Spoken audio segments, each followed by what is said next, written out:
ओम शांति। 20 मई 2026 के ईश्वरीय महावाक्य। पहले एक नज़र मुरली के मुख्य पॉइंट पर।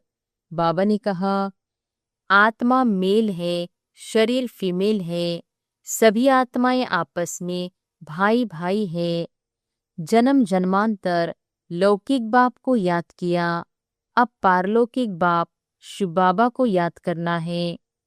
सृष्टि चक्र का ज्ञान सरल है, परंतु निरंतर याद में रहना सबसे कठिन पुरुषार्थ है। आत्मा का स्वधर्म शांति है। कर्म करने के लिए ही आत्मा शरीर धारण करती है। और फिर बाबा ने कहा, राजयोग वास्तव में याद की यात्रा है, जिससे विकर्म विनाश होते हैं।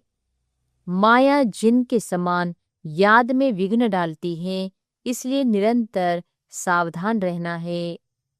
बाप को याद करने से विकर्म नष्ट होते हैं और आत्मा में दिव्य कशिश आती है। पहला मुख्य पाठ यही है, अपने को आत्मा समझो और बाप को याद करो।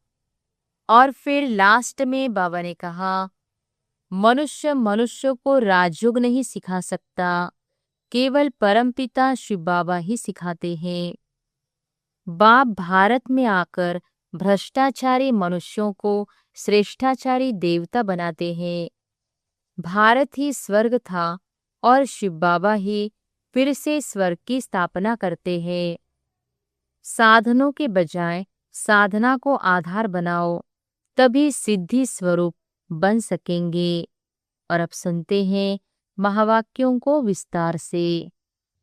मुरली का सार।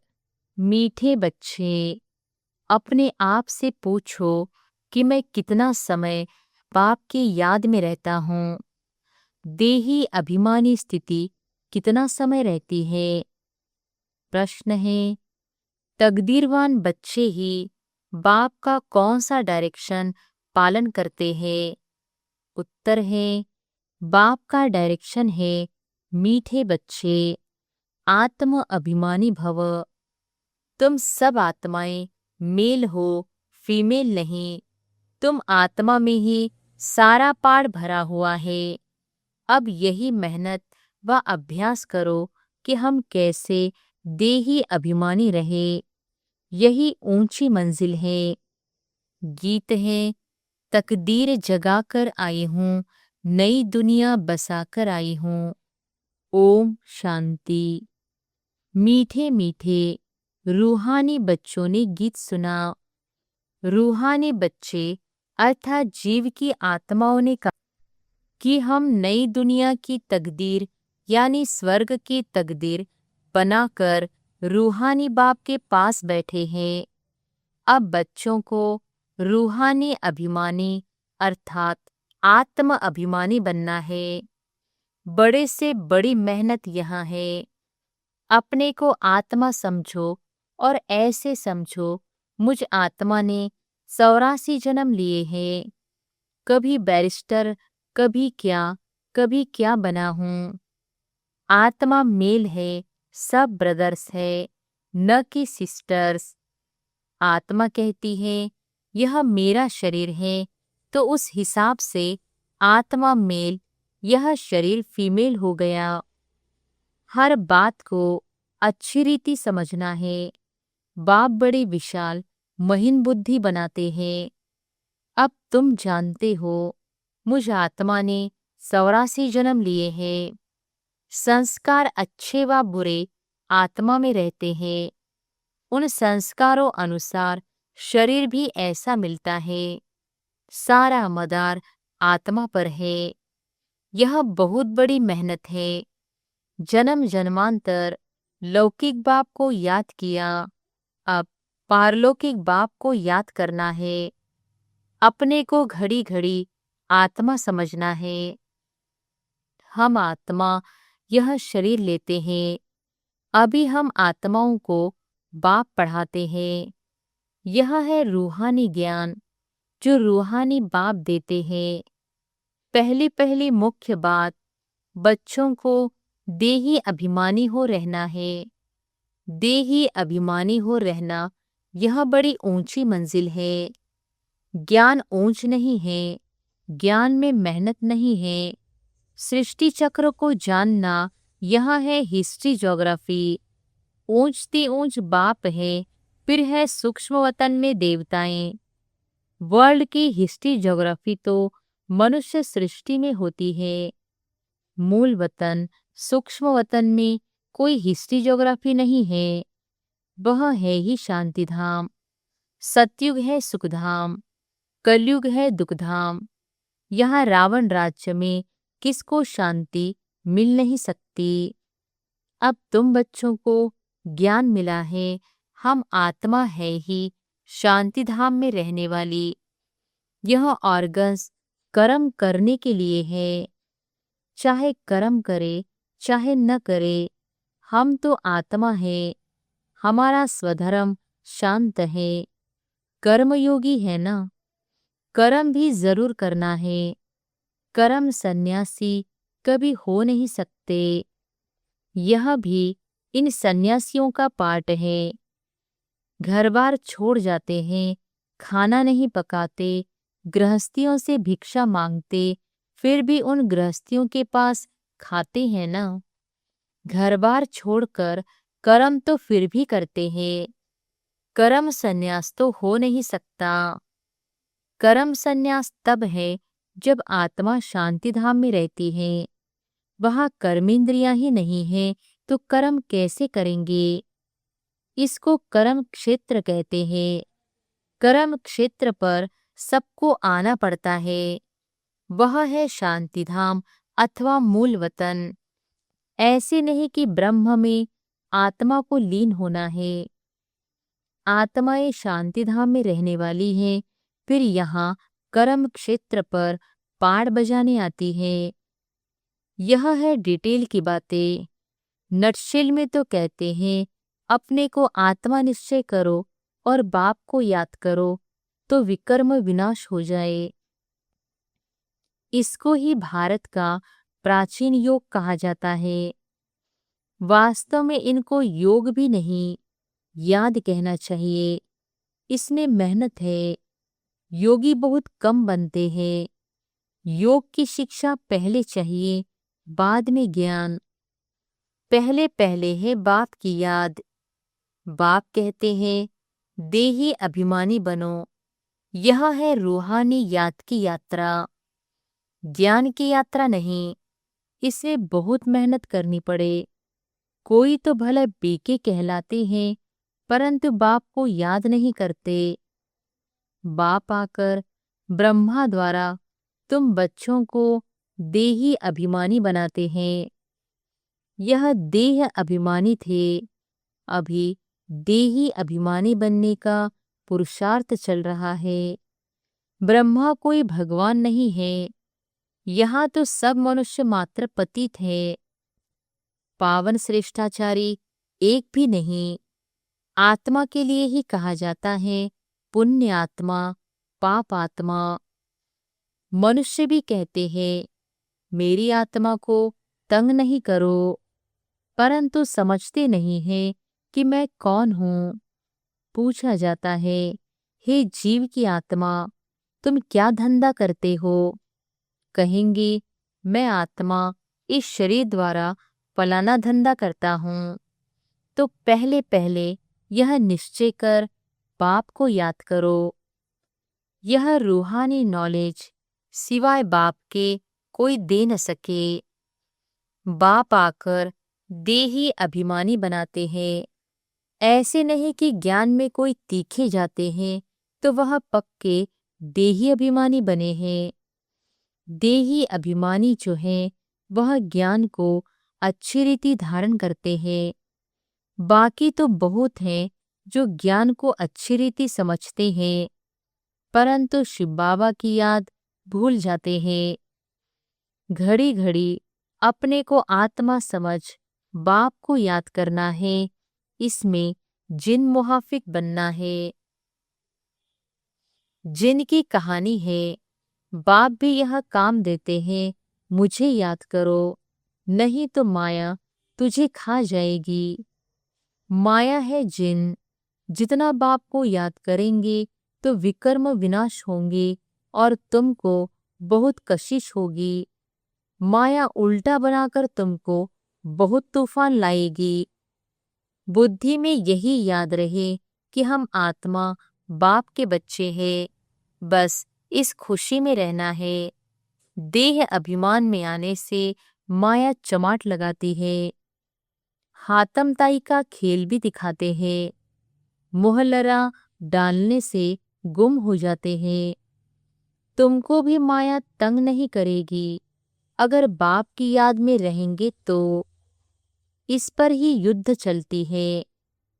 तुम पुरुषार्थ करते हो याद करने का, लेकिन माया ऐसा नाक से पकड़ेगी जो याद करने नहीं देगी। तुम तंग हो सो जाएंगे। इतना माया से युद्ध चलेगी। बाकी वर्ल्ड की हिस्ट्री ज्योग्राफी तो मोस्ट सिंपल है। तुमको घड़ी घड़ी कहा जाता है हमेशा समझो, अब हमारे 84 जन्म पूरे हुए, अब हम जाते हैं बाबा से मिलने।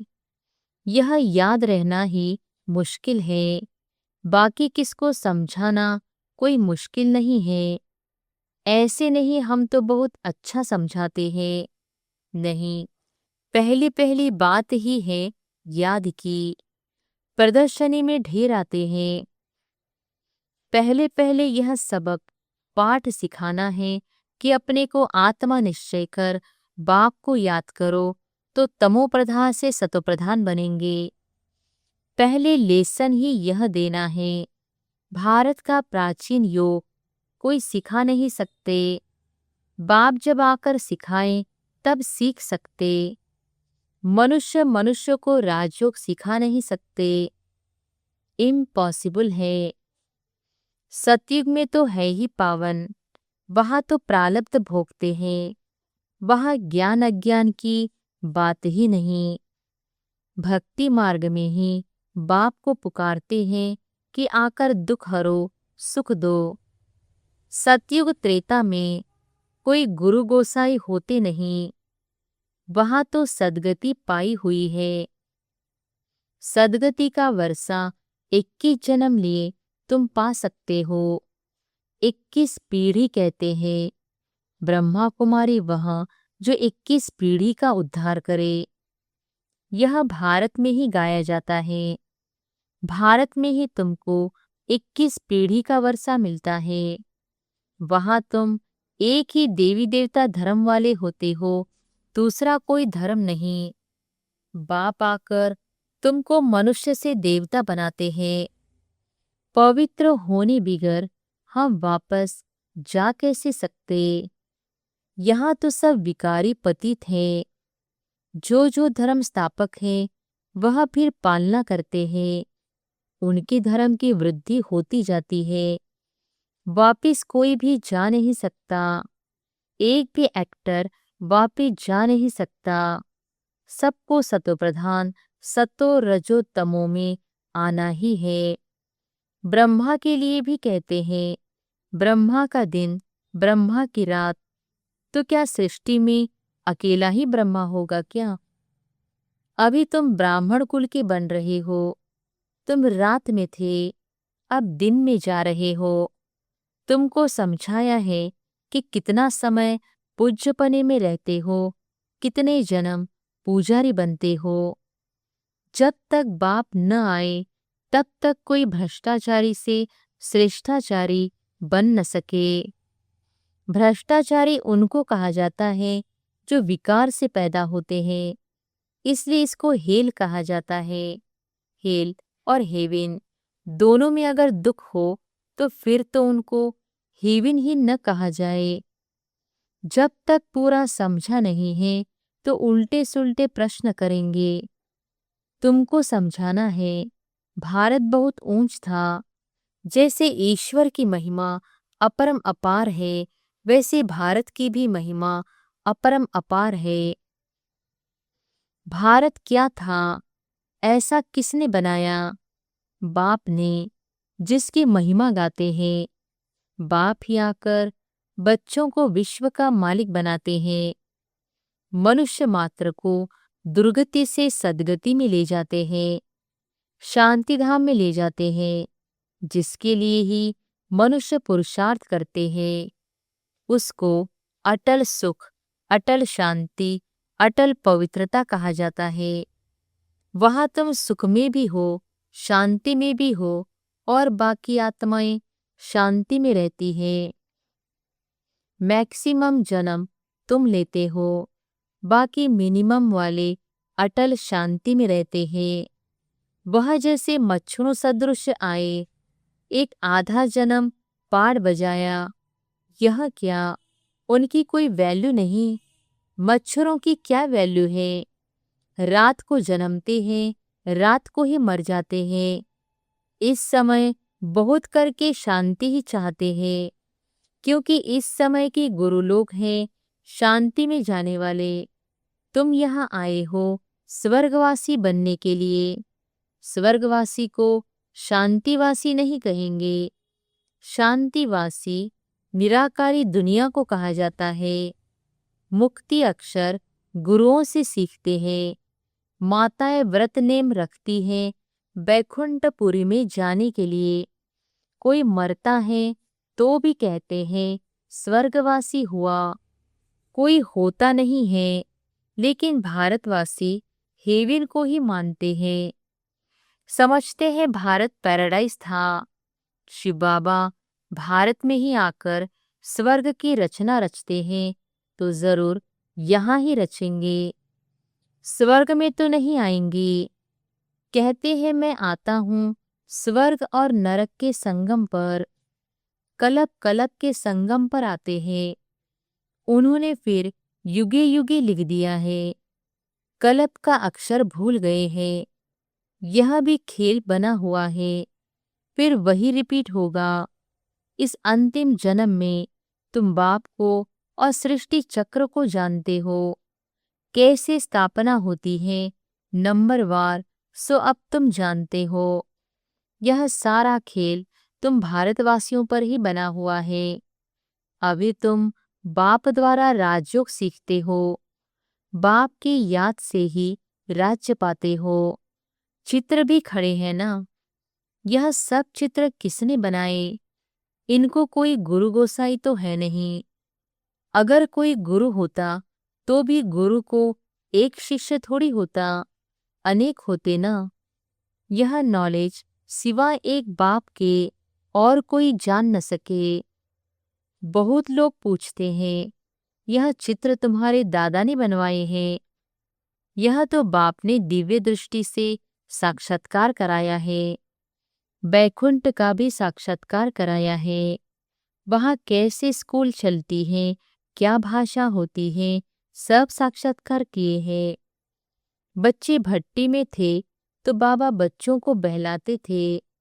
कराची में सिर्फ तुम ही अलग रहे हुए थे, जैसे अपनी राजाई थी। अपनी तात, अपनी बात दूसरा कोई समझ न सके। समझते थे यह खुदा प्रस्त है।